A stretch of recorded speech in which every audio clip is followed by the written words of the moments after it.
अरे साचे बतिया कहबो छौड़ा छतिया फाटी जइतौ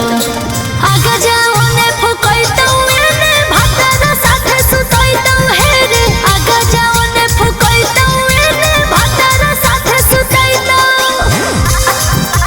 आगे जाओ ने फुकैतौ आगे जाओ ने फुकैतौ भातर साथे सुतैतौ।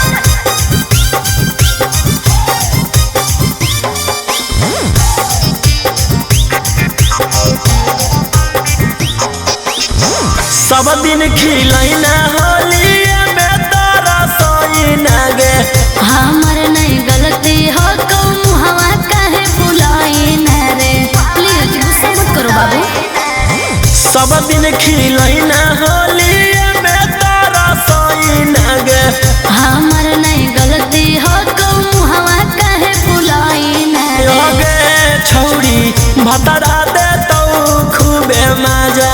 ओगे छौड़ी रंगाला लगैतौ धर के पाजा। अरे साचे बतिया कहबो छौड़ा छतिया फाटी जइतौ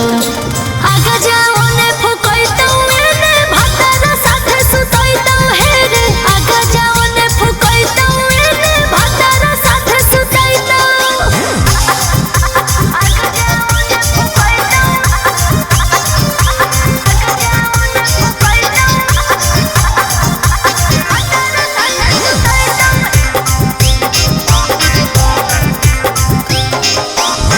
रात भर पलंगिया तोरा करतौ चोई चोई गे होलिया के बाद मजा ले है रोशन रोहे रे सबर का फल मीठा होता है बाबू। रात भर पलंगिया तोरा करतौ चोई चोई गे होलिया के बाद मजा ले है रोशन रोहे रे गे छौड़ी ओम कांद के होलिया कोई नी फीका ओगे छौड़ी ई कैसन बोले तोर तहरीका। और साचे बतिया कहबो छौड़ा छतिया फाटी जइतौ आगे